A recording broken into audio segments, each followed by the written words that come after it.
Okay, let's unpack this a bit. Mhm. Imagine if your name wasn't just, a label, but a living map, like filled with ancient trees, distant shores, whispers of generations.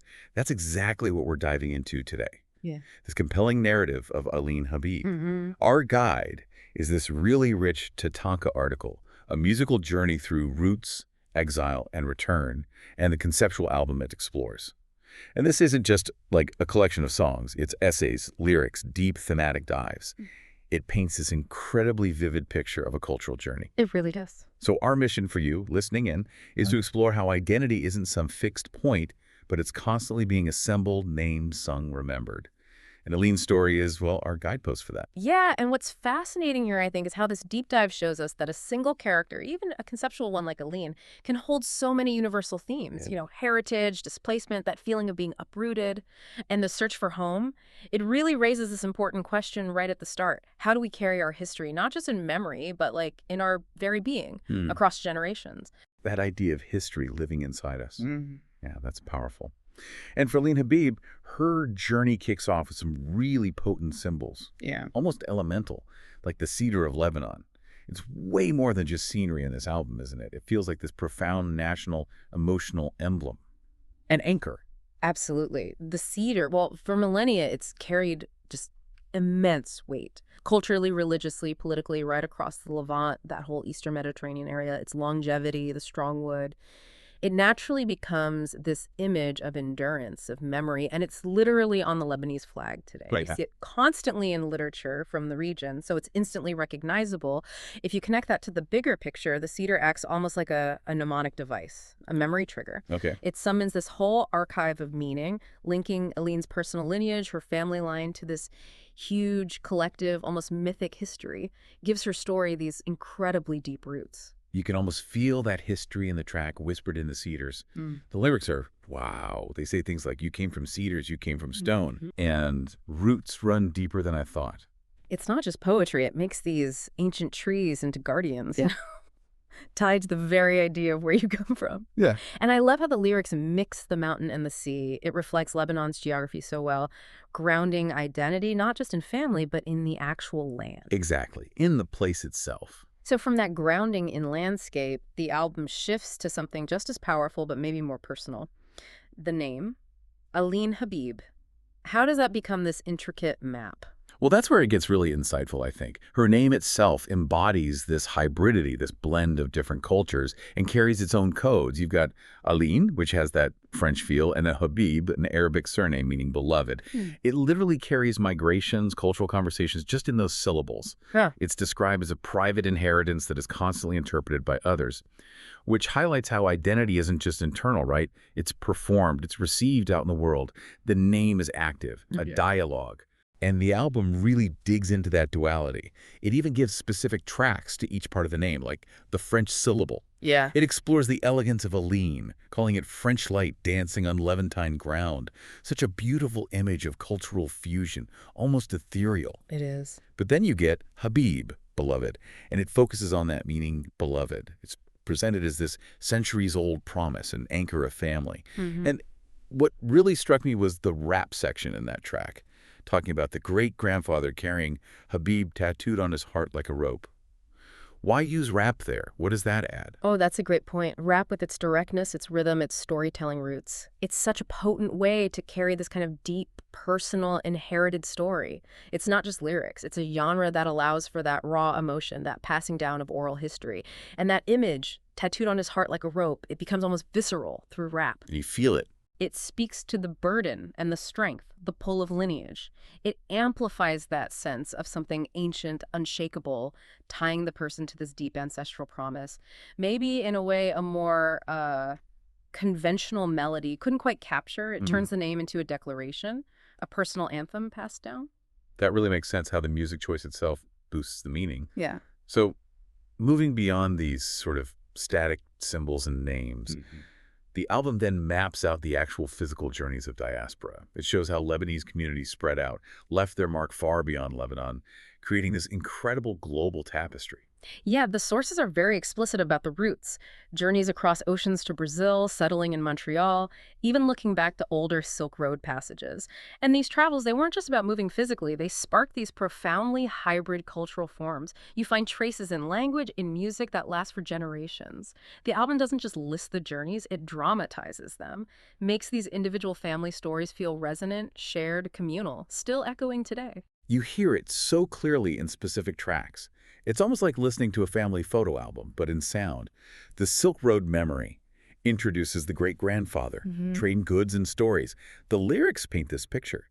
Great-grandfather, walking, walking, walking, stories in your pack.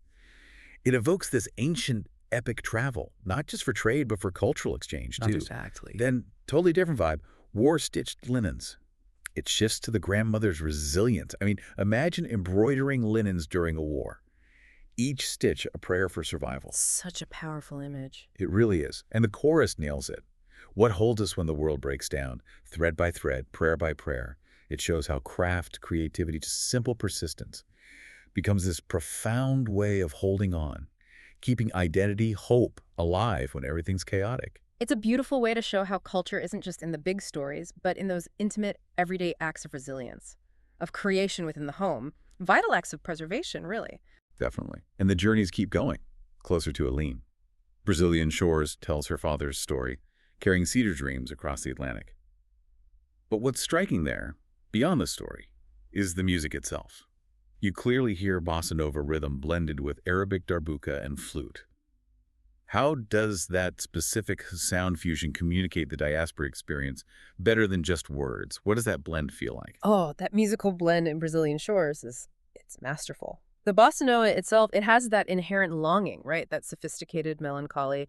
It immediately suggests new beginnings, but also nostalgia for what's distant. Okay, yeah. So when you weave that with the darbuka's percussive heartbeat and the flute's winding, often mournful sound, you get a soundscape that literally embodies the hybrid experience. It's like a sonic picture of belonging to two worlds. The pulse of the new land mixing with the echoes of the old. It tells you, without saying a word, this isn't just Arabic, it's not just Brazilian, it's something new. A third thing. Exactly, a sonic metaphor for planting roots in borrowed soil. It shows how new aesthetic languages are born from migration. That makes perfect sense. The music is the narrative there. Then for the mother, there's Montreal Winters. It paints that stark contrast.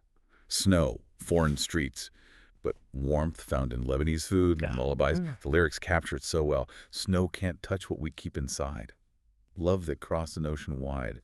It really highlights those domestic inheritances, the smells, the sounds of home, as the real cultural glue holding family and heritage together in a strange land.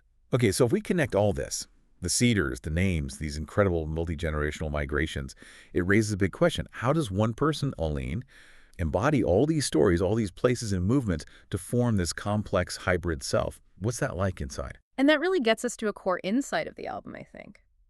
Identity isn't presented as some fixed state you just arrive at. It's treated as a dynamic, ongoing process. Negotiation. It's about moving between languages, adapting, showing different sides of yourself depending on the context, your passport maybe, and constantly interpreting your own memories as you have new experiences. The album sees identity as this journey of translation between languages, generations, places, a continuous act of becoming, not just being. That's brilliantly put.